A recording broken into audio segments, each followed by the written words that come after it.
Tu écoutes le podcast Élever la physio avec François Grégoire. Suis-moi alors que j'explore et discute de tout ce qui concerne le marché de la physio et de la santé physique sous un autre angle, au-delà de la pratique.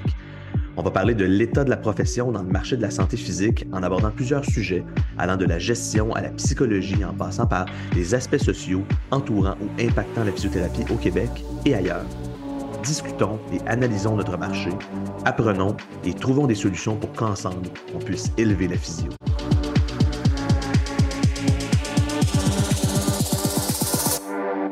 Bienvenue à Élever la physio avec moi-même, François Grégoire. Est-ce que ça prend 7 ans avant d'être compétent en physio? C'est quoi la compétence d'ailleurs? C'est quoi le sentiment de compétence? C'est quoi l'importance de ça dans notre pratique? Et comment est-ce qu'on peut le maximiser? J'en parle aujourd'hui avec Marc-André Sarrazin qui a une opinion bien claire là-dessus. Bonne écoute! Salut tout le monde, salut Marc-André. Je suis super content que tu prennes de ton temps, que tu donnes de ton temps à moi, puis tu sais, à la physio encore, là, chose à laquelle tu es habitué de faire. Fait que, écoute, je pense pas que tu as besoin de présentation, hein, Marc-André Sarrazin, mais juste au cas où il y ait 2, 3 personnes qui écoutent le podcast, qui sachent pas t'es qui, parle-moi donc un petit peu de qui tu es, d'où tu viens, puis c'est quoi un petit peu ton parcours professionnel, Marc-André, rapidement. OK. Pour aller rapidement à la physio, ce qui m'a amené là, à l'époque, c'est vraiment l'amour du sport, de l'activité physique. Puis en étant jeune, sportif, particulièrement dans le domaine du tennis, j'ai eu à bénéficier de physio à un moment donné dans ma vie. Évidemment, à cet âge-là, je n'étais pas en mesure de juger de la qualité de ce que je recevais comme traitement, mais je peux dire que la vibe dans la clinique où est-ce que j'allais était super bonne. Et ça m'a interpellé beaucoup. Là, les années ont passé un peu. J'ai fait mon secondaire, mon cégep. J'ai fait mes sciences au cégep, mais je les ai faites un peu relax. Ce qui fait que j'ai passé beaucoup de temps à l'Agora, beaucoup de temps au café d'en face à Saint-Jérôme. Pas tant de temps que ça dans mes cours, ni à étudier. Mais j'ai quand même réussi à faire mes sciences, mais je ne serais jamais rentré en physio avec les notes que j'avais à l'époque. Et puis, je pense que je réussissais déjà pas mal à écouter mon cœur, ce qui fait que j'ai été étudié en éducation physique à l'Université de Montréal. Puis il y a bien des gens qui me déconseillaient de faire ça, mais mon intention, c'était pas tant d'aller enseigner l'éducation physique que d'aller étudier dans un domaine qui m'interpellait. Tu sais. Fait que quand je suis rentré là-dedans, j'ai tout de suite sauté à pieds joints là-dedans parce que j'adorais ça. Puis j'ai arrêté d'avoir l'impression d'étudier. Puis c'était comme de la lecture de chevet, là. Je m'installais le soir à 9 h, puis je pouvais finir à minuit, je pouvais finir à 1 h du matin avec une coupe de café. Ce qui fait que j'ai eu des super, super, super de bonnes notes. Puis après ça n'a pas été trop difficile de rentrer en physiothérapie, que j'ai fait à l'Université Laval. Donc voilà, j'ai gradué en 2001 à l'Université Laval. Qu'est-ce qui. Parce que là, écoute, c'était pas du tout le sujet là, de la discussion d'aujourd'hui, Marc-André, mais qu'est-ce qui a fait en sorte que tu es allé en physio après avoir fini en éducation physique slash kin, là, un peu, là? J'imagine que tu as comme un bac un peu mixte, là.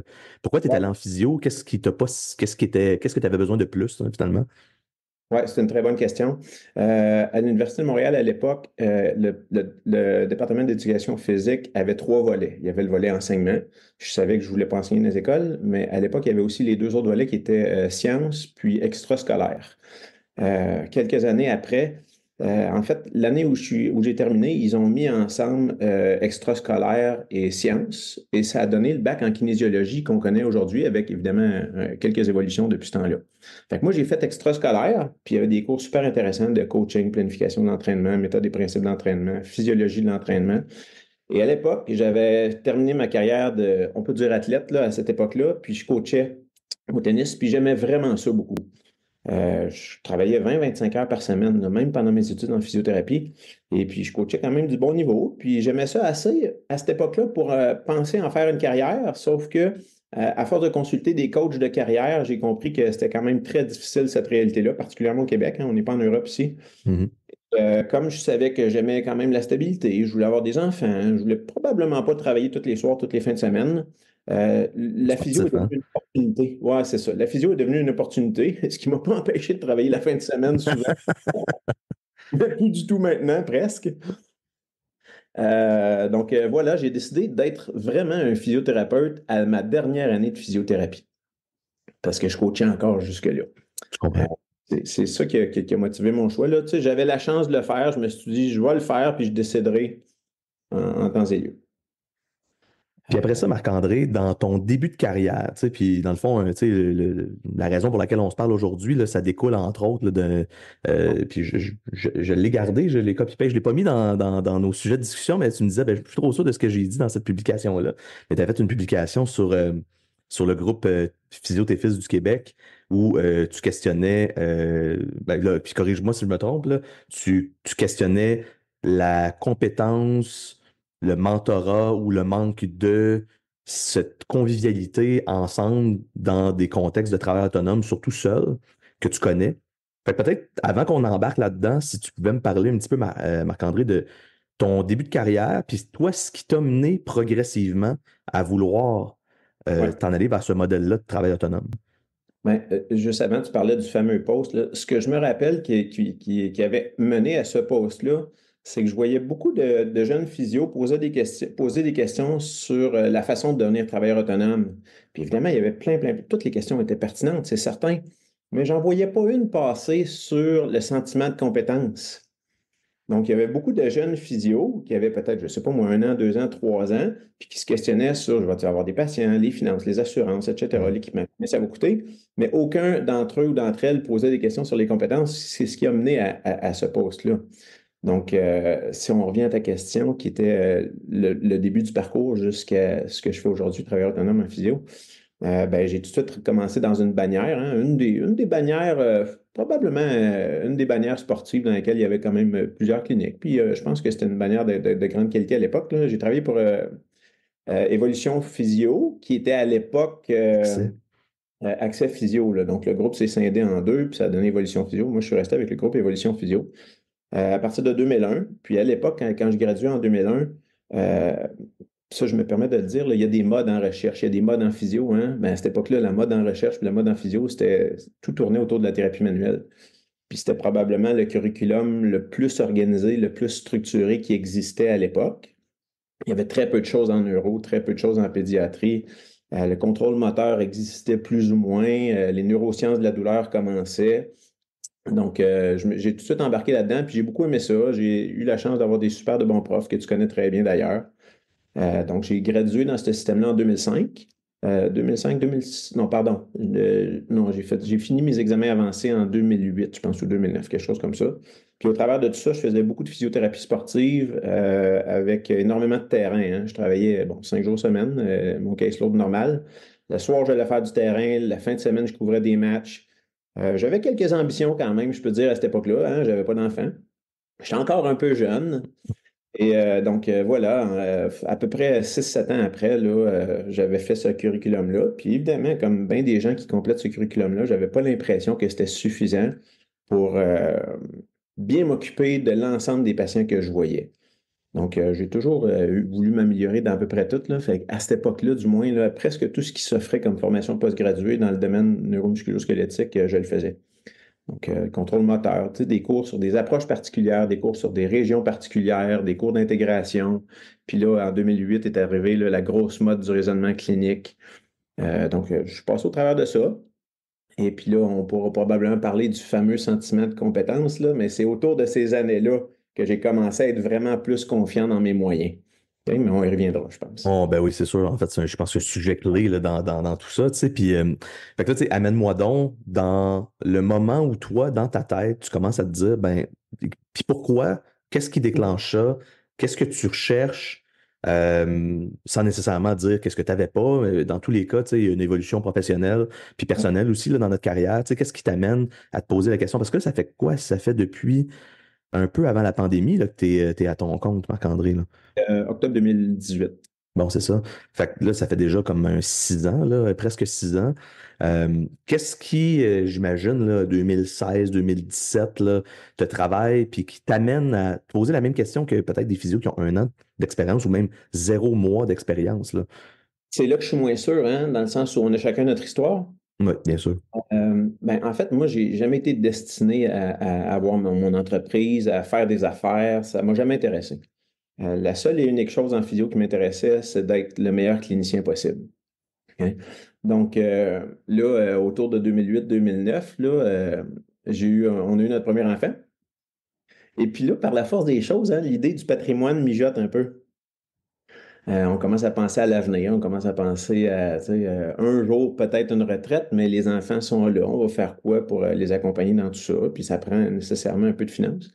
Et là, j'ai commencé à jaser avec mes patrons, parce que j'étais employé à l'époque, évidemment. J'ai commencé par un rôle, on peut dire gestionnaire de plancher. Je pense que ça porte bien son nom, là. Donc, j'avais des tâches de gestion, mais je demeurais un clinicien, puis je n'étais pas actionnaire.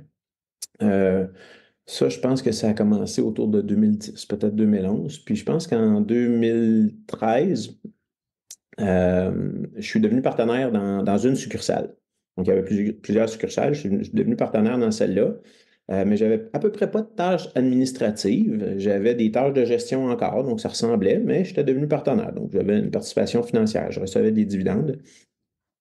Et étonnamment, euh, je pense pouvoir dire que j'avais un petit peu d'autonomie clinique à l'époque où j'étais employé et gestionnaire plutôt que lorsque je suis devenu actionnaire. OK. Dans le sens où il y a des décisions qui se prennent pour le groupe. Hmm. On n'a pas le choix de s'y soumettre. Alors qu'avant, je ne participais pas aux décisions administratives. Je faisais la gestion de ma clinique, je faisais ma clinique, je faisais énormément de mentorat à l'interne, c'était apprécié, mais il n'y a personne qui me disait quoi faire dans cette sphère-là. Donc, je peux dire que j'ai été très, très, très choyé dans toutes ces années-là dans mon milieu clinique. Euh, puis quand je suis devenu partenaire, ça a super bien été aussi. Mais à un moment donné, il a commencé à avoir quelques décisions qui ont été prises, puis qui me ressemblaient probablement un peu moins. Et là, l'idée de partir ma petite pratique à moi a commencé à mijoter dans ma tête. Puis je vais mettre un mot sur qu'est-ce que tu dis, Marc-André, c'est liberté, autonomie, puis c'est quelque chose qui revient souvent quand on parle à des physios qui veulent faire les trucs par eux-mêmes. Est-ce que pour toi, puis là, tu vas me dire que c'est circonstanciel, puis c'est ton histoire à toi, là, mais est-ce que tu penses que c'est possible de garder de la liberté puis de l'autonomie dans un contexte de travail comme employé, même que tu aies des tâches administratives ou pas, ou c'est absolument nécessaire, tu sais, de voler ses propres ailes, là, d'une certaine façon? Non, absolument, absolument, c'est très possible. Comme je disais tantôt, là, moi, j'en ai bénéficié beaucoup, beaucoup, beaucoup de cette liberté-là, hein. J'ai été choyé, je voulais faire beaucoup de formations post-graduées. J'en ai eu, tant que j'en voulais de la formation post-graduée payée par mes employeurs à cette époque-là. J'avais des initiatives cliniques à l'interne. J'ai développé un programme d'accueil des nouveaux, un programme de mentorat. Je me promenais d'une clinique à l'autre. J'avais beaucoup de plaisir à faire ça. Puis, il n'y a personne qui me demandait de compte là-dessus, là. Donc, c'était très apprécié. On avait du budget. Non, non, non. Je pense que c'est possible d'avoir une autonomie de pratique dans un contexte de bannière ou comme employé. C'est quoi être travailleur autonome pour toi? Ah, ça, c'est une bonne question, hein. D'après moi, il existe une définition légale. Oui, oui, c'est ça, mais Oui, pas pour l'ARC ou Revenu du Québec, là, plus pour c'est ça. Marc-André Sarrazin. Ben, on peut peut-être définir la chose en disant ce que c'est pas, hein. Je pense que c'est ne pas être un employé. Hein. Est-ce que toi, François, qui est un entrepreneur, tu es un travailleur autonome? Je pense que oui, tu bénéficies d'une certaine autonomie dans le sens où c'est toi qui prends les décisions finales la plupart du temps. On Euh, pense, c'est ça qu'on dans- pense, mais c'est pas toujours le cas. ben, moi, dans mon contexte, c'est pas mal moi qui prends les décisions tout le Oui, temps. oui. Fait que oui, tu le disais tantôt, autonomie et indépendance, j'ai pas de compte à rendre à personne d'autre qu'à ma famille et mes patients. Puis le gouvernement, les taxes. Ah, ben oui, c'est ça. Fait que non, je pense que d'être à son compte, hein, c'est un peu ça que ça veut dire. C'est pas être employé. Est-ce que je suis Inc? Est-ce que je suis ENR? Je pense pas que c'est ça l'important là, dans la définition du concept de. Puis est-ce que être travailleur autonome pour toi, c'est de l'entrepreneuriat? Il me semble c'est quelque chose qu'on a discuté là, par le passé. Tu sais. Est-ce que tu sais, c'est être en affaires, mais est-ce que pour toi, être travailleur autonome, c'est de l'entrepreneuriat? Puis est-ce que ça l'est au début, puis est-ce que ça peut le devenir? Ouais. Je sais qu'on a déjà eu cette discussion-là. Puis moi, j'ose pas m'appeler entrepreneur. J'ose pas m'appeler entrepreneur pour, en fait, deux, trois raisons, là. Premièrement, moi, j'ai pas eu de risque financier à prendre. OK? J'ai ouvert une petite clinique qui m'a coûté de l'argent que j'avais, puis c'était pas grand-chose, là. Tu sais, on parle pas de 100 000 alors que d'ouvrir une clinique, j'ai une idée là, de combien ça peut coûter. On parle de, tu sais, une bonne bannière, là, une coupe de 100 000 c'est sûr et certain. Effectivement. Euh, Mon bail de location, c'était un 4,5 qui était zoné commercial. qui coûte pas du tout ce qu'un bail commercial coûterait dans un mini-centre d'achat, là. OK? Fait que je suis parfaitement au courant de ça. Donc, la notion de risque financier, dans mon cas, elle n'existait pas. Euh, L'autre chose aussi, c'est que pourquoi j'ai l'impression que je ne suis pas un entrepreneur, c'est que j'ai jamais eu l'intention de faire du développement, que ce soit en termes de rentabilité, d'avoir des employés, d'avoir d'autres travailleurs autonomes avec moi, puis de devoir gérer des locaux. Tu sais, les gens qui se regroupent en plusieurs travailleurs autonomes, c'est presque de l'immobilier qu'ils font à un moment donné, ou est-ce qu'ils vont faire de la Effectivement. souscription. Alors, c'est pas mon cas, c'est pas mon intention. Puis la troisième raison, c'est que ceux qui font ça pour vrai de l'entrepreneuriat, qui prennent un risque financier puis qui font du développement, j'ai bien trop de respect pour ça, pour m'appeler moi-même entrepreneur. Est-ce que Marc-André, dans le contexte de vouloir aller chercher de la liberté, de l'autonomie pas seulement dans ta pratique, mais aussi dans toutes les décisions que tu prends, là, est-ce que tu l'as trouvé dans ton rôle de travailleur autonome? Puis peut-être me parler de ce que tu as trouvé de plus, qu'est-ce que tu n'avais pas pensé, puis peut-être ce que c'était pas finalement de ce que tu pensais que c'était pour être. En fait, tout est plus facile. Puis encore là, c'est contextuel, OK? Quand je dis tout est plus facile, c'est que, bon, le sentiment de compétence, tu sais, j'ai commencé ma pratique autonome après 17 ou 18 années là, de pratique en bannière, de laquelle j'ai beaucoup bénéficié même sur le plan clinique, donc j'ai vraiment beaucoup appris là-dessus. Donc, faire de la physiothérapie ou offrir des soins de physiothérapie, c'est probablement ce que je fais de plus facile dans ma vie. Ensuite de ça, comme j'ai pas d'employé, ben, j'ai pas de gestion à faire autre que retourner une coupe d'appel en fin de journée. J'ai une collègue, mais elle est travailleur autonome dans mes locaux à moi ici, puis elle fait ses propres affaires. Ensuite de ça, une des choses qui avait été soulevée par des amis, des collègues, même les anciens patrons, c'est que Marc-André, tu es un gars relativement social. Comment tu vas trouver ça, travailler tout seul dans ta petite clinique? Puis ça m'avait quand même interpellé. J'avais réfléchi à ça, puis j'avais quand même fait le saut. Et puis la réflexion que j'avais eue à l'époque s'avère tout à fait vraie. Euh, Dans mes dernières années, pour le groupe Évolution, j'avais bon, évidemment, beaucoup de collègues, hein. On était une clinique où on était peut-être 6 ou 7 physios, quelques consultants, le staff à l'accueil. Et j'aimais beaucoup, beaucoup, beaucoup ce monde-là, mais je réalisais que j'étais le plus vieux. Et les discussions que ces gens-là avaient ensemble, ben, c'est des discussions, tu sais, qui reflétaient un peu leur réalité à eux. La plupart n'avaient pas d'enfants. Puis moi, je réalisais que les discussions qui m'animaient le plus, c'était souvent avec mes patients. Comprends? Puis en étant authentique dans notre pratique, avec les années, on finit par avoir une clientèle qui nous ressemble, hein, par la Bien force sûr. des... C'est ça qui est le fun, entre autres, là. Absolument. Et puis, quand j'ai fait le saut ici, j'ai réalisé à quel point c'était vrai, ça, parce que même si j'étais content d'aller souper avec les anciens collègues à l'occasion, ma vie sociale au travail était quand même pas mal nourrie par la relation que j'avais avec les patients. D'autant plus que j'ai pris la décision de passer de une demi-heure de prise en charge pour les suivis à 45 minutes. Et puis, j'ai réalisé quand même pas mal que c'était très apprécié des patients, plus que je l'aurais pensé. L'autre chose qui m'a surprise aussi, c'est, bon, comme je disais, là, les lieux ici, c'est un 4,5 avec 4 salles où est-ce qu'on garde les portes ouvertes ou fermées selon le cas. Mais je travaille quand même dans un local. Fait que je me demandais si je me sentirais un peu à l'étroit, puis pas pantoute. Et ce qui m'a le plus surpris, c'est la réaction des patients. Même les patients les plus volubiles qui venaient à l'autre place, dans une salle relativement grande et ouverte, arrivaient ici puis ils disaient, mon Dieu, ça fait du bien, ce calme-là, puis la proximité qu'on a avec toi, puis la possibilité qu'on... Hey, je pensais pas ça d'eux autres. Tu sais, fait que j'ai été très surpris par l'appréciation que les gens avaient du contexte de pratique que j'offre ici. On n'a pas besoin. Puis encore une fois, ça, c'est. Puis écoute, ça, assurément, va falloir que j'y revienne là, à discuter avec toi ou avec quelqu'un d'autre, là. Mais je voudrais pas trop m'étendre là-dessus, mais je ne peux qu'être d'accord avec. Parce qu'en fait, on parle de relations thérapeutiques dans un contexte de un à un, là, finalement, versus un contexte où il y a plusieurs personnes en même temps au même endroit. Euh, et on connaît l'impact sur les facteurs non spécifiques et les facteurs contextuels, puis à quel point ça crée un bénéfice important pour, entre autres, la relation thérapeutique, mais qui vient influencer directement nos outcomes finalement en bout de ligne. Vas-y, Marc-André. Je me rappelle même à l'époque où est-ce que, tu sais, j'étais déjà assez sensible à l'ambiance dans la clinique, à tout ce qui s'exprime pas très bien dans de la vibe qu'il y a quand on entre dans une clinique. Et bon, ici, j'ai des plantes, il y a un petit peu d'odeur, il y a une musique. Puis habituellement, là, pas tout le temps, là, mais je mets souvent du jazz, Mhm. et qui est souvent perçu peut-être comme un peu inaccessible, mais j'ai réussi à trouver du jazz qui est accessible, moi qui n'ai pas un vrai mélomane, là. Il y a beaucoup de boiseries ici, puis ce Ouais. mélange-là, les gens me le reflètent à peu près une fois par semaine à quel point c'est apprécié.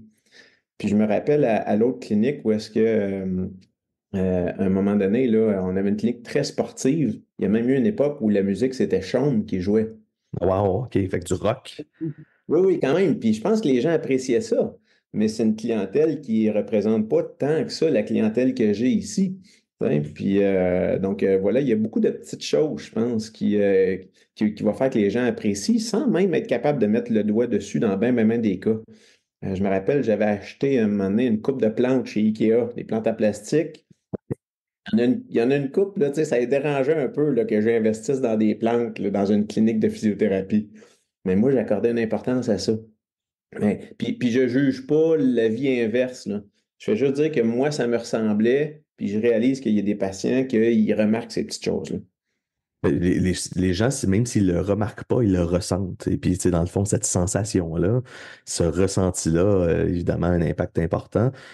Écoute, puis là, j'ai pas le choix, là, parce qu'on s'en va dans cette direction-là, puis c'était pas le but de notre conversation, mais à quel point est-ce que tu penses, parce que tu sais, ce que tu décris d'ambiance de clinique de physio, c'est c'est certainement pas identique partout, mais c'est certainement commun. Il y a beaucoup de points qui doivent se ressembler dans les cliniques de physio.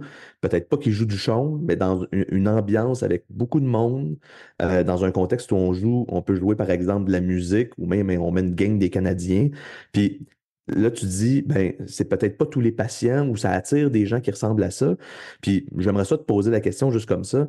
À quel point est-ce que tu penses que la physio au privé a une teinte qui ressemble à ça dans la tête de la population en général, puis que c'est pas nécessairement que ça? Tu parles de la bannière avec un air ouvert, puis une télévision, puis de la musique, ou... Ben, tu sais, oui, ce genre d'ambiance-là où les gens se disent, ben, la physio, c'est ça, puis moi, si je cherche pas ça, c'est pas la physio, dans le fond, que j'ai besoin. Ouais.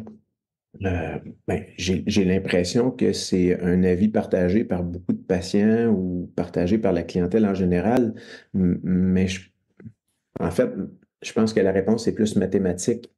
Tu sais, dans les cliniques où est-ce que c'est des gros endroits, où est-ce qu'ils ont beaucoup de cliniques qui ressemblent à ça, ben forcément, c'est là qu'il y a le plus de gens qui y vont. Hmm. Moi, à la fin de la semaine, là, j'ai vu peut-être, je sais pas moi, 35 patients, alors que dans une grosse bannière à 7-8 physio qui envoie 50-60, ben là, fais le calcul, il y a pas mal plus de monde qui passe là. Fait que je pense que c'est normal que l'avis général de la population ressemble un peu à ça. Ouais, je comprends. Fait que dans le fond, tu sais, c'est sûr que plus il y a de gens qui vivent ça, plus il y a de gens qui se disent que c'est comme ça. Ouais, c'est un peu comme, tu sais, dans la question du sondage que tu avais fait sur la durée de traitement que Ouais, les gens apprécient. Je pense que tu avais fait attention de ne pas sonder la clientèle de ta clinique, ce qui est ouais, très bien. En même temps, la clientèle externe à ta clinique vit probablement majoritairement des demi-heures de suivi je à comprends. laquelle ils sont habitués, puis dans la plupart des cas, ça va bien. Fait que je pense que ça aussi, ça va teinter. Ouais, effectivement. Il y a toujours un biais, hein. Fait que non, si on essaie de, écoute, dans de la recherche sur l'opinion des gens, on sait que même quand on leur demande leur opinion, souvent, c'est pas exactement ça qu'on obtient. Donc, bon, il y a des chercheurs en mise en marché par marketing qui vont jusqu'à demander aux gens on va poser leur question, on va leur poser la question avec des MRI actifs pour aller voir c'est quoi, quelle zone du cerveau est allumée alors que ça se peut que tu dises oui, mais dans le fond, ton cerveau pense non. Ce que tu soulèves là, moi, ça me passionne parce que je trouve que c'est une des raisons pour lesquelles on a une des plus belles jobs qui existent. Dans le sens où le patient pourrait arriver ici, là, se coucher sur le dos et me raconter sa vie. Il pourrait me dire n'importe quoi, je serais obligé de le croire. Et comme quand quelqu'un répond à un sondage. La beauté de la physiothérapie, c'est que on pose des questions aux gens, on échange avec eux et assez rapidement, on les met en action puis on les regarde bouger. Là, il n'y a personne qui ment. Ouais, Et plein de effectivement. choses qui sortent. Puis ça, comme physio, on développe cette espèce de sensibilité-là à la façon de bouger des gens, au non-verbal, à leur façon de s'exprimer, à leur façon de respirer, à leur hésitation dans le moindre petit geste. Puis on devient bon à faire ça. Puis c'est vraiment un privilège, puis c'est une richesse dans notre pratique qu'il y a peu de gens qui peuvent avoir. C'est vrai. Quand tu parlais tantôt, Marc-André, de vie sociale nourrie par tes patients, j'aimerais ça t'amener sur peut-être, puis peut-être que tranquillement, on va s'en aller vers la partie impression de compétences ou sentiment de compétences versus compétences réelles, mais euh, puis je vais te dire un peu comment moi je me sens, puis comment je pense que j'ai vu beaucoup de jeunes physios rentrer sur le marché avec cette, cette distance professionnelle-là super grande que je dois garder avec ma clientèle. Donc, clairement, je dois dire que quand j'ai commencé à pratiquer, moi je commençais en 2007, quand j'ai commencé à pratiquer pendant un certain temps, j'aurais jamais pu dire que je nourrissais ma vie sociale avec les relations avec mes patients parce que jamais je parlais de moi, puis je posais peu de questions sur eux, outre la raison de consultation. Tu sais. Puis évidemment, moi aussi, j'ai travaillé dans des contextes assez ordinaires de pratique où j'avais peut-être même pas le temps là, de jaser de ça avec mes patients dans mon début de carrière. Mais comment est-ce qu'on arrive comme physio, puis comme n'importe quel professionnel, j'imagine, là, mais comme physio, puis dans ton cas, à devenir à l'aise, à être soi-même, à être authentique comme professionnel, pas juste à être un physio, pas juste être un professionnel finalement, tu sais. Ouais. Parce qu'ultimement, je pense que c'est une fois qu'on devient soi-même puis confortable avec les gens qu'on voit, puis que ce soit des gens qui nous ressemblent de plus en plus au fur et à mesure que notre carrière avance, surtout si on reste au même endroit, que ça devient facile de nourrir notre vie sociale de par ces relations-là parce que ça nous amène une certaine richesse, ce qui est plus difficile, je pense, au début de la carrière pour plein de raisons. Puis OK. en fait, j'aimerais ça t'entendre là-dessus. Hey, c'est une bonne question, puis je pense qu'on n'avait pas abordé ça pendant tout, hein. Je trouve ça super Non. intéressant. Non, ben là, c'est pour ça que je t'ai dit, la conversation va nous mener à des endroits, là. C'est cool. Euh, mais tu parles de l'authenticité. Mhm. Euh, quand on a développé avec une graphiste l'image de marque de ma petite clinique ici, elle m'a demandé de dresser une liste de 10 ou 12 mots qui me décrivaient ou qui décrivaient ma pratique. Fait que j'en ai sorti une dizaine, une douzaine. Puis j'ai trouvé le processus super intéressant parce que au fur et à mesure qu'on discutait, cette liste-là commençait à se clarifier même dans ma tête à moi. Puis je voyais que c'était le cas dans sa tête à elle. Et au fur et à mesure de la conversation, bon là, ça évoluait. Puis elle dit, OK, elle dit, garde ces mots-là en tête. On se revoit dans une semaine, puis on en choisit trois. Fait que quand je suis arrivé la semaine d'après, elle dit, c'est quoi tes trois mots? Fait que là, j'ai sorti authenticité, expertise, puis engagement. Elle m'a montré sa feuille, elle avait exactement les mêmes. Es-tu sérieux? Je trouve ça fascinant. OK? Donc, la fameuse authenticité, Mhm. c'est important dans ma vie à un point tel que je pense que c'est une de mes forces. Et puis, pour en avoir développé une force, comme bien des affaires dans la vie ou dans la physiothérapie, il faut probablement en avoir fait un peu trop. Mhm.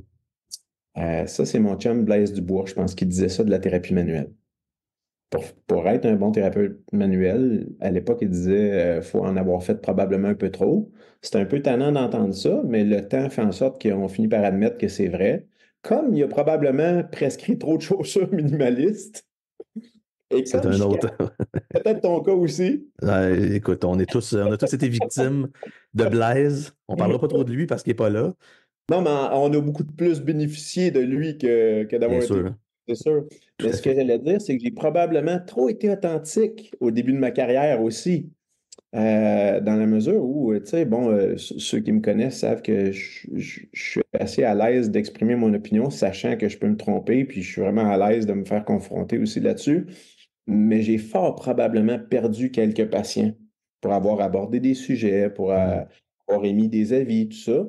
Puis la maturité fait qu'on évolue là-dedans, on apprend. Puis aujourd'hui, j'ai l'impression d'avoir trouvé un dosage adéquat où est-ce que les gens qui apprécient cette authenticité-là viennent ici, ils se plaisent, ils me réfèrent d'autres gens qui sont probablement authentiques puis qui ressemblent un peu. Fait que c'est sûr que je finis par avoir une pratique un peu nichée, qui est peut-être contraire à la vibe actuelle où est-ce qu'on veut diversifier, diversifier, diversifier, là, le fameux thème à la mode, puis c'est correct. Mais l'authenticité avec des caractéristiques un peu précises fait en sorte qu'effectivement, on finit par développer ça, mais il faut se respecter soi-même. C'est ce que j'ai fait, puis peut-être que je l'ai trop fait au début de ma carrière, plutôt que d'être caméléon avec un bon dosage, comme certains le font super bien. L'envers de la médaille, c'est quand quelqu'un est trop caméléon, puis caméléon longtemps puis intensément, je pense qu'il finit par se perdre là-dedans, puis à perdre son sens aussi. Donc, Mhm. tu sais, les deux extrêmes sont probablement pas très bien, puis trouver le milieu dans tout ça, c'est bon. Comme disait mon grand-père, too much of a good thing is good for nothing. Ben, c'est ça, là, c'est le magasin général dont tu parles, là. Fait qu'être trop caméléon, c'est vouloir plaire à tout le monde à tout prix, mais finalement finir par plaire à personne. Oui. Tu sais, ce que tu décris là, comme exercice que tu as fait quand tu as commencé comme travailleur autonome avec la designer, tu as sorti des valeurs, dans le fond. C'est des valeurs personnelles, des valeurs d'entreprise. Euh, c'est super important. Je pense qu'il n'y a pas assez de gens parce que là, je vais parler de, tu t'es parti en affaires, c'est une forme d'entrepreneuriat, de se questionner sur qu'est-ce que moi je vais offrir à ma clientèle ou dans mes patients, là, peu importe comment est-ce qu'on va appeler ça, qui n'est pas la même chose que ce que quelqu'un d'autre peut offrir. Donc, c'est de se poser la question sur ses propres valeurs. Donc, puis après ça, on peut parler d'une mission puis d'une vision d'affaires. Mais dans tous les cas, c'est certainement, puis là, je vais te dire mon opinion à moi, c'est plus facile de sortir ça une fois qu'on a déjà de l'expérience. Fait que, à quel point est-ce que tu penses que ça peut être difficile pour quelqu'un qui se lance comme travailleur autonome avec peu d'expérience de dire, ben moi, voici qu'est-ce que j'offre de différent de quelqu'un d'autre, voici qu'est-ce que moi je suis, puis qu'est-ce que j'offre. Oui, je pense que poser la question, c'est y répondre là, quand on est un bébé physio, pour reprendre l'expression de certains, tu sais, 2 ans, 3 ans de physiothérapie. Les références qu'on a sont celles qu'on a accumulées sur ces années-là puis les années antérieures. Euh, Qu'est-ce qu'on veut offrir à la clientèle? Ça, c'est appelé à changer. Je me rappelle, moi, quand j'ai commencé ma carrière, je voulais faire de la physiothérapie sportive puis aller aux Olympiques. Mhm. Le temps, en fait, que, Caroline, je suis pas allé, puis ça m'intéresse même pas d'y aller. Même aujourd'hui, traiter des athlètes, c'est vraiment pas la chose qui m'intéresse le plus. Alors que quand j'ai commencé ma pratique, mon Dieu, que je voulais donc ça. Je trouvais ça sexy, probablement, hein. Peut-être qu'il y avait une espèce de standing qui venait avec ça, auquel j'adhérais à l'époque, puis auquel j'adhère pas du tout aujourd'hui, là. Euh, donc, je pense que c'est le temps qui fait qu'on finit par mieux se définir. Il faut être patient. Des fois, c'est lourd. Il y a quelques épreuves, des claques à la gueule, des fois. Mais avec un peu de résilience, pour reprendre ce terme-là, on finit par mieux se définir, mieux se comprendre, être encore plus authentique, mais avec un dosage adéquat. Mais je me rappelle pas c'était quoi ta question. Ben, t'as répondu, là. Moi non plus, je me rappelle pas c'était quoi, mais je pense que tu réponds bien à cette question-là. Tu parles de croissance professionnelle d'une certaine façon dans tout ça, tu sais, puis est où la place de la croissance professionnelle, de son rôle? Puis, tu sais, dans le fond, toi, tu as fait la majeure partie. Parce que, tu sais, c'est sûr et certain que à quel point est-ce qu'on s'améliore. Puis là, je pense qu'on peut commencer à rentrer dans le rôle de compétences, d'impression de compétences, de croissance professionnelle. À quel point c'est facile ou difficile de le faire avec plusieurs collègues, avec des mentors, de le faire seul. Donc, toi, tu as fait la majorité de ta croissance professionnelle. Tu sais, si on se dit que là, je sais pas dans quel sens l'image va finir par sortir, mais la croissance, ça se fait très, très. Il y en a beaucoup, beaucoup au début. Puis à un moment donné, évidemment, avec le temps, on continue à grandir, mais évidemment, on s'en va vers un faux plat, là, si on veut, où notre croissance se fait moins rapidement parce que je pense qu'on sait davantage ce qu'on vaut, ce qu'on veut, puis ce qu'on est capable d'offrir. Tu as fait la majorité de ta croissance professionnelle en gang, finalement, Marc-André. Comment est-ce que tu pourrais comparer, puis ça rejoint un petit peu, je pense, là, la publication, je pense qu'on peut revenir dans tout ça, là, de ce que tu discutais sur le groupe, comment est-ce que c'est possible de ne pas se poser la question nécessairement sur le sentiment de compétence qu'on peut développer, qu'on doit avoir, qu'on doit développer, versus seulement la partie business, les questions qu'on peut se poser par rapport à l'argent ou par rapport à tout ce qui est gestion en lien avec le travail autonome. Donc, je lance un peu la discussion n'importe où là-dedans, puis je sais pas, je reprends la balle au bon, là, tu es un gars de tennis, fait que, On parle de clinique, là. ben, on parle de pratique, oui, exactement. Oui. Il y a vraiment beaucoup de choses à dire sur ça, hein. C'est vrai que la majeure partie du développement professionnel, de mes compétences professionnelles que j'ai eues, c'est fait à l'intérieur des, pardon, 2001 jusqu'à 2018. Là, on parle de 17 ans à peu près. Mais c'est des connaissances opérationnelles en physiothérapie que j'ai été chercher à ce moment-là. Hein, tu sais, on parle de cours de thérapie manuelle, puis on faisait l'espèce de listing tantôt, là. J'ai à peu près tout fait là-dedans. Puis, euh, est-ce que, tu sais, qu'est-ce qui a motivé le fait que j'ai investi autant de temps puis d'argent là-dedans? J'ai tendance à dire que même si je suis quelqu'un de très confiant dans la vie, sur le long terme, sur le court terme, j'étais quelqu'un de, puis je le suis encore, je pense, quelqu'un d'assez insécure. Fait que je pense que ça remplissait ce besoin-là un peu, le fait d'aller chercher beaucoup de ces formations-là. Puis à chaque fois, ça remplissait un peu ce besoin-là, puis je devenais de plus en plus sécure avec ce que je fais. Puis en particulier, euh, avec des cas nouveaux qu'on voyait un peu moins souvent.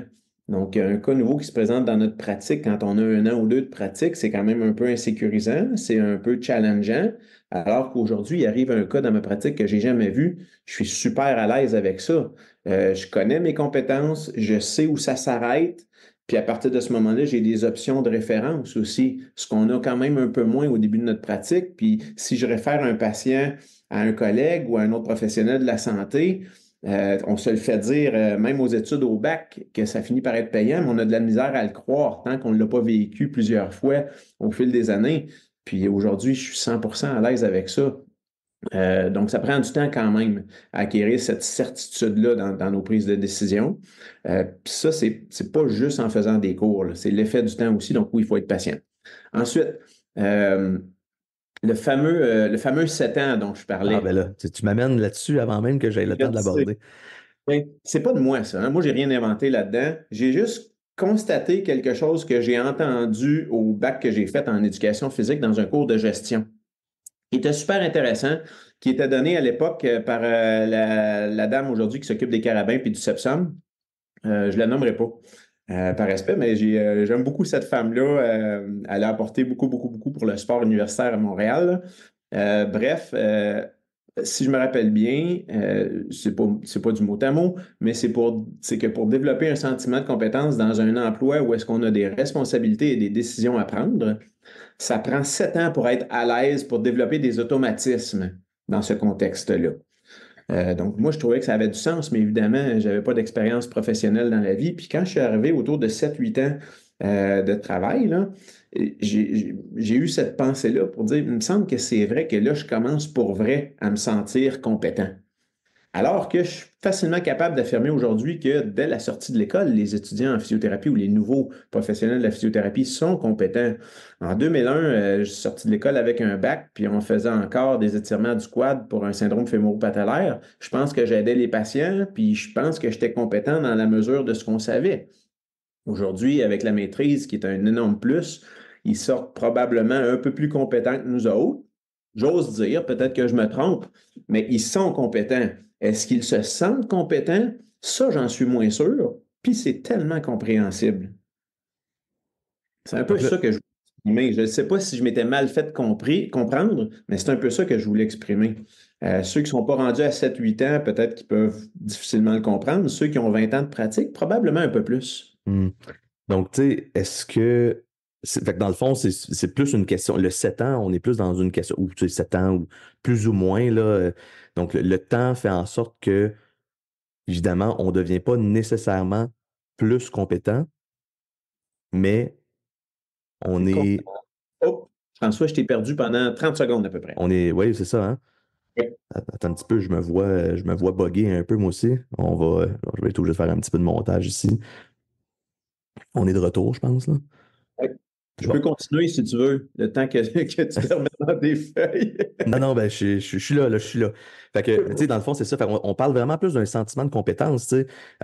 Alors, comment est-ce que tu expliques, tu sais, parce qu'on le voit, là, puis c'est encore une fois, comme tu dis, c'est tout à fait normal, mais chez les physios qui graduent, tu sais, de les amener à se faire confiance sur leurs décisions, c'est le plus gros du mentorat qu'on fait avec eux, puis avec elles. Le mentorat, parce qu'en fait, évidemment, les professionnels sont intéressés à ce qu'on fasse de la pratique, à ce qu'on parle de cas, à ce qu'on pratique des techniques, des tapings, des trucs comme ça. Je pense qu'ils pensent que c'est ça qui va le plus les aider. Tu sais, je fais un parallèle sur le fait de faire de la formation continue pour remplir le fameux coffre à outils, le coffre à outils qui, en fait, fait juste t'aider à passer le temps, puis à savoir, à penser que tu sais plus quoi faire avec tes patients, alors que probablement que tu sais déjà quoi faire avec tes patients, mais il faut que tu te fasses plus confiance. Donc, ce 7 ans-là est plus dans le sentiment de compétence que dans la compétence réelle, si je comprends bien.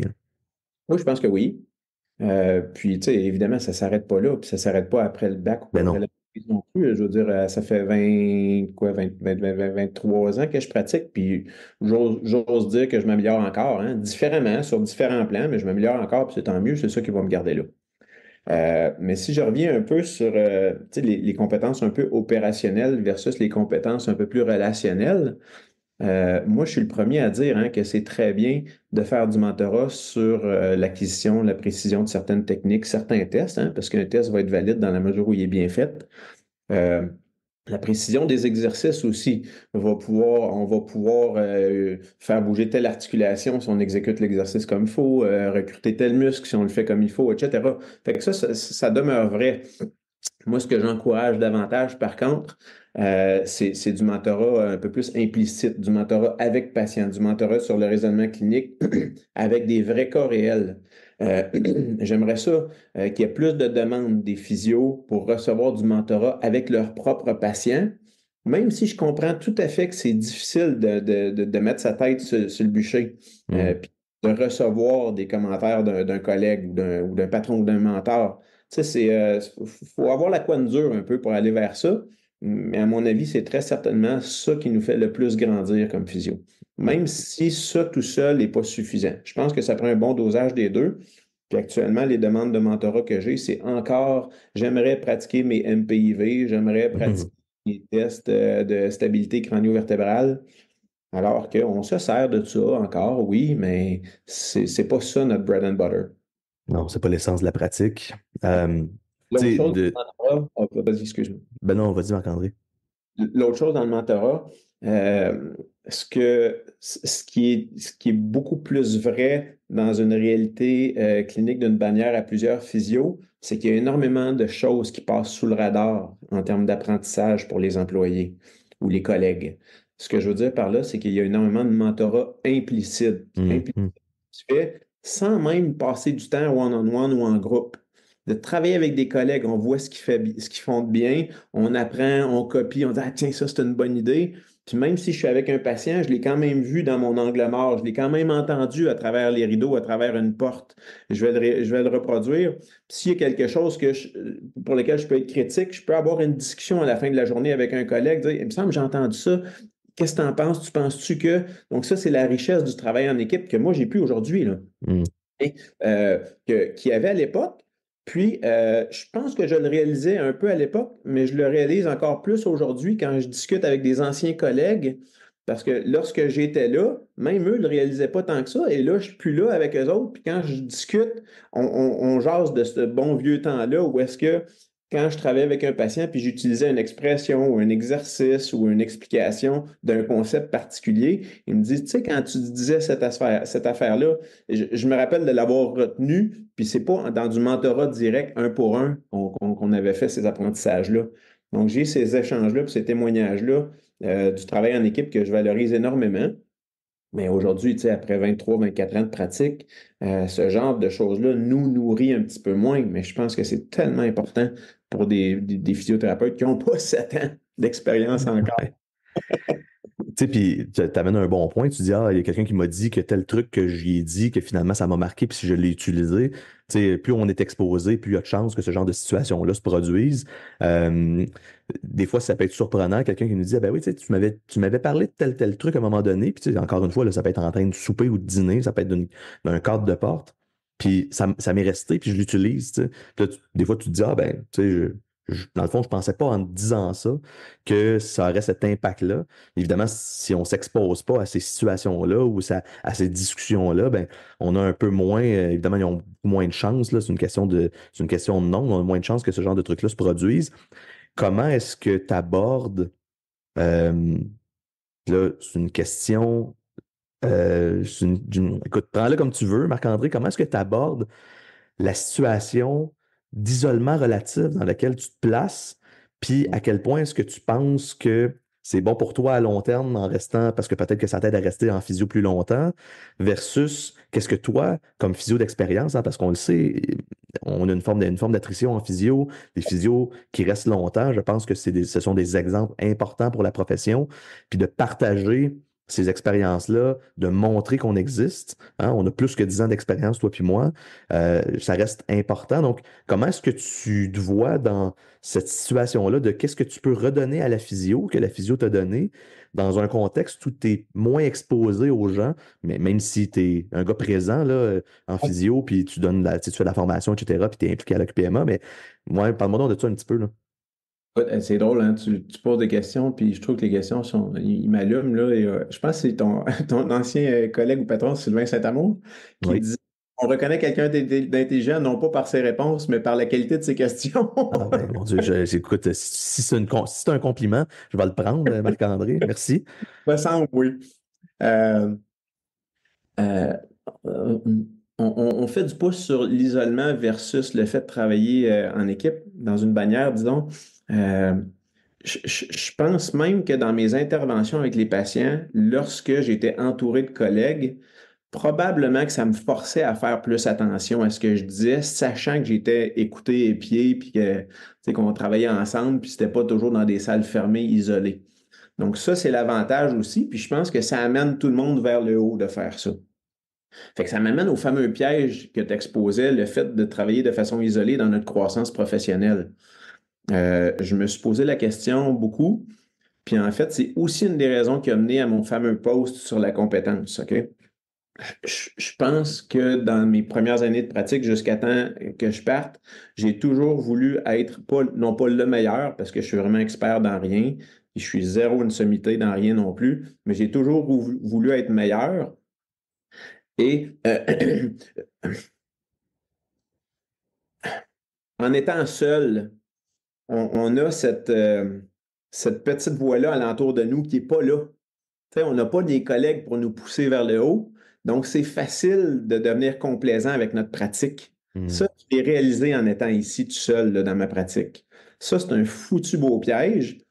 Puis la première raison pour laquelle c'est un foutu beau piège, c'est que cette complaisance-là, dans notre pratique, le patient ne le verra jamais ou presque. Tu sais, c'est facile de tourner Hmm. les points ronds, puis de dire des choses qui ne sont pas tout à fait exactes, puis de dire, ah là, j'ai oublié cet exercice-là, mais c'est pas grave, je le vois dans une semaine, je lui donnerai la prochaine fois.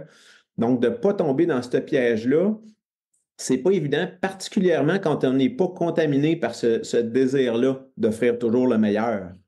Hein? Puis, bon, moi, je suis humain, là, comme tout le monde, puis des fois, je vais aller vers la facilité, mais j'ai quand même travaillé un 17-18 ans avec un regard externe dans une pratique en équipe, ce qui fait que je ne voulais pas, puis je ne pouvais pas me permettre ça tant que ça. Aujourd'hui, je travaille tout seul. Si je n'étais pas contaminé par cette qualité de pratique-là, je pense que je pourrais bifurquer facilement vers ça. Fait que je trouve que c'est un foutu beau piège, puis je me fais un devoir de rester vigilant là-dessus, puis d'en échapper le moins possible. Hein? Donc, je ne sais pas si ça répond en Ouais. partie à la Ah oui, question. tu parles de comme devenir d'une genre de paresse professionnelle, là. Peu. Un Ouais. peu. Je pense que c'est possible quand on travaille tout seul. Puis je suis zéro en train de dire que je suis au courant de gens qui font ça, puis que, évidemment, je name dropperai personne, c'est sûr. Mais je pense que le piège existe, puis Hmm. j'invite tout le monde à se poser la question, c'est tout. Est-ce que, est-ce que tu penses qu'il y a juste ton expérience passée qui t'aide à être plus allumé sur ce risque de paresse professionnelle-là?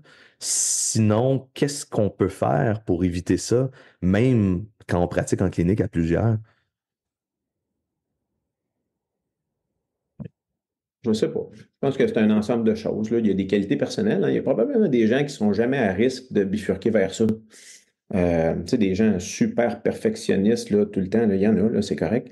Euh, Sinon, je pense que un des mandats des patrons, c'est d'engager pas tous des leaders, mais quelques leaders, hein, qui vont tirer, là, qui vont être un peu une locomotive de contrôle de qualité. Ça, c'est bien. Euh, Puis, tu sais, dans une clinique, on a des stars, puis on veut des bonnes personnes. On veut personne qui va nous ralentir, mais on veut pas que tout le monde tire parce que ça devient lourd, ça. Hein? Donc, je pense que le rôle d'un patron, c'est d'identifier ces stars-là, ces locomotives-là, puis de dire, OK, comment on peut faire une belle équipe avec tout ça, puis assurer une cohésion.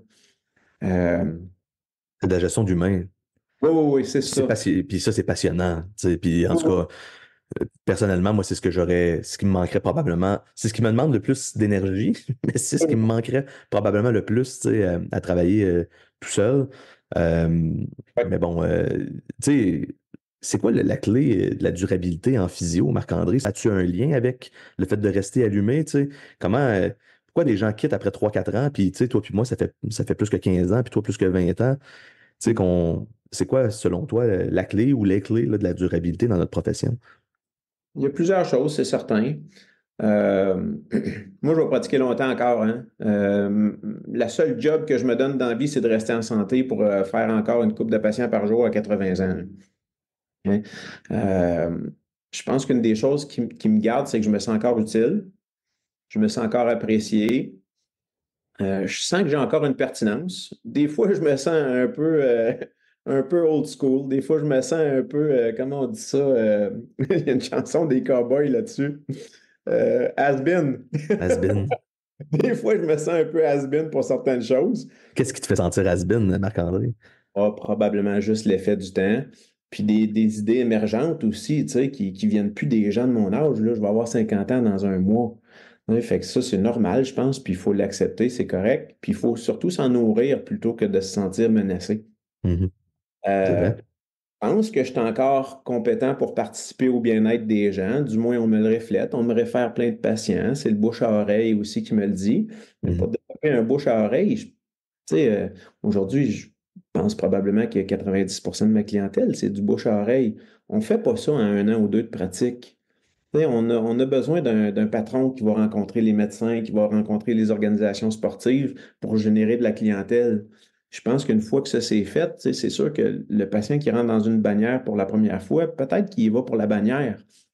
Mais la deuxième fois ou la troisième fois qu'il y va pour un deuxième puis un troisième problème, s'il va voir le même physio, euh, malgré tout le respect que j'ai pour les propriétaires de bannières, c'est le physio qui va voir rendu là. C'est T'as plus 100, la ouais. bannière. T'as 100% raison, hein, Marc-André. Un Puis certain temps pour aller faire pour développer ça. ben oui, ça prend du temps. Tu sais, on le voit là, quand il y a des physios qui partent. Il y a toutes sortes de raisons pourquoi un physio peut quitter un endroit. Il peut déménager, il peut trouver quelque chose qui est apparence mieux pour lui ou elle. On a des filles qui partent en maternité, ça fait partie de la vie, puis c'est normal. Mais effectivement, on le voit avec l'achalandage de la clientèle de cette personne-là. Puis c'est un gros pourcentage qui va pas revenir ou qui va pas rester si cette personne-là est pas disponible. Euh, les gens s'attachent à l'humain en premier. Je pense qu'on mérite en physio de se mettre de l'avant individuellement en premier.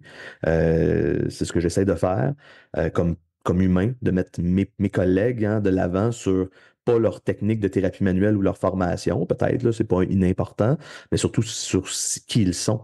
Puis le fit avec le patient a bien plus de chances de se produire si nous deux, on aime le même sport que si nous deux, si moi je cherche quelqu'un qui a fait telle ou telle formation en bout de ligne. Et c'est ça que les gens perdent quand quelqu'un quitte ou quand quelqu'un est plus disponible. Puis c'est pour ça que les gens veulent revenir avec toi, Marc-André, parce que ils te connaissent, puis le fit est bon, tu sais.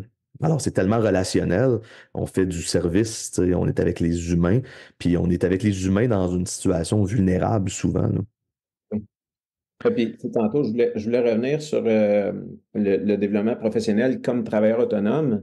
Euh, oui, je pense que si j'avais ouvert ma clinique il y a de ça 15 ans ou 20 ans comme jeune physio, je pense que ce serait beaucoup moins facile qu'aujourd'hui. Tu sais, on peut quasiment remercier la pandémie à cet égard-là parce que la quantité de webinaires Hmm. qui se produisent à chaque semaine est devenue, si on n'est pas capable de suivre la game, là, c'est clair, là. Ouais. Donc, tu sais, je pense que c'est beaucoup plus facile aujourd'hui d'entretenir ses compétences en étant travailleur autonome qu'il y a 10 ou 15 ans, voire même avant 2020. Ben oui, ben 100%. La technologie est pour beaucoup, tu sais, autant dans la pratique de la physio que dans l'organisation du travail puis la gestion de ce qu'on a à faire. Tu sais, je veux dire, être travailleur autonome, là, c'est à toute fin pratique pas mal toutes les mêmes tâches qu'être en affaires avec des collègues puis des employés, sauf les RH. Mais les RH, c'est souvent, comme je le disais tantôt, ce qui peut être très valorisant, mais qui demande le plus de temps. Mais tu sais, tu dois faire ta comptabilité, tu as peut-être une machine débit crédit à gérer, tu as peut-être un tiers payeur sac qu'il faut que tu que t'as pas reçu le chèque puis il faut que tu cours après. Tu as une forme de marketing puis de présence que tu dois avoir aussi pour quand même que les gens puissent te trouver s'ils te cherchent pour toutes sortes de raisons. Tu sais, un site web, une page Facebook. C'est peut-être plus important pour quelqu'un qui se lance avec pas beaucoup d'expérience, puis certainement pas de clientèle, versus quelqu'un qui est déjà connu. Mais effectivement, la technologie permet de pouvoir être connu puis de se promouvoir plus facilement. Puis la technologie permet de probablement donner plus de confiance à quelqu'un qui n'a pas encore d'expérience versus le fait de se dire, ah ben non, il faudrait absolument que j'aille prendre des cours au HEC pour apprendre à gérer ma petite clinique de travail autonome, là. Tu parlais d'administration, de comptabilité, de SAC. Tu sais, tantôt, au début, je disais que j'ai un contexte particulier, tu sais, qui n'est pas nécessairement le contexte de beaucoup de gens, là. Moi, j'ai le luxe d'avoir une clientèle exclusivement privée. Mhm. Moi, c'est un ESST, puis je comprends que tu sais, ça enlève quand même une certaine lourdeur de tâches. J'ai pas de clientèle SAC non plus. Euh, Ensuite, pour ce qui est de la comptabilité ou de l'administration, ça, c'est un de mes étonnements à quel point c'est facile comme travailleur autonome de faire ça, parce qu'étant donné que je suis tout seul, on a décidé avec mon comptable que c'était pas nécessaire que je sois un Inc ou un enregistré. Mhm. Fait que super facile. Ce qu'on me demande, c'est de produire 5 relevés par trimestre. Je lui envoie ça, puis 4 fois par année, ça doit me prendre une demi-heure à peu près. Il me retourne mes chiffres, puis je lui fais un chèque ou un virement. Puis Mhm. on parle pas beaucoup, là. À la fin de l'année, on se rend compte, on dit, OK, voici combien tu mets dans ton compte pour payer tes acomptes provisionnels, puis voici combien tu peux mettre dans tes REER pour que tu arrives even, puis le reste, c'est mes investissements personnels, là. Mhm. Fait que dans mon cas, j'ai été étonné à quel point c'est d'une facilité là, d'administrer une binnerie comme la mienne. Comment tu trouves ça? Parce que là, dans le fond, ce que tu me dis, c'est que dans le fond, ta business, c'est toi, c'est ta business. Fait que si tu mets de l'essence dans ton auto, même si c'est pas nécessairement business, tu sais, faut que tu trouves une façon de séparer un peu. Finalement, ton profit, c'est ton salaire, c'est ton profit là, en bout de ligne, tu sais, parce que c'est tes revenus moins tes dépenses. Bon, qui sont peut-être pas faramineuses, évidemment, là, mais qui sont existantes quand même. Tu sais, je suis pas gêné de dire que je travaille moins que que quand je travaillais pour une bannière, puis je fais, même que quand j'étais actionnaire, là, puis je fais pas mal les mêmes chiffres. Mhm. Oui. Tu sais, probablement que là où ça s'en va, cette discussion-là, c'est aussi, OK, Marc-André, ton patrimoine, puis tu fais comment pour te sortir de ça? Mhm. Parce que moi, quand je vais avoir fini ma carrière, je ne vendrai pas ça bien cher, là, contrairement à une bannière qui peut la vendre, tu sais, quand même, il y a des modèles d'affaires pour vendre ça. Moi, quand je sors d'ici, puis on n'en parle plus bien, bien.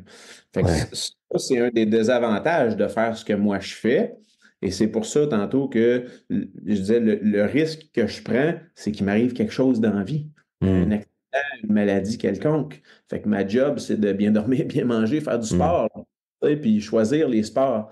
J'ai arrêté de jouer au soccer quand j'ai ouvert ma clinique ici parce que j'avais peur de me blesser. Mhm. Je suis chanceux, j'aime plein d'autres choses. À la place, j'ai commencé à faire du canot puis jumper des chutes, ce qui est tellement beaucoup plus sécuritaire que le Ouais, soccer. quand je vois tes vidéos sur Facebook, Marc-André, je me dis que faudrait que tu fasses assure-toi faut que tu aies ta ceinture de sécurité, là. Ça, c'est ton flotteur, là. Parce qu'on on voudrait pas te perdre d'une chute, là. Tu vois mes incohérences, hein?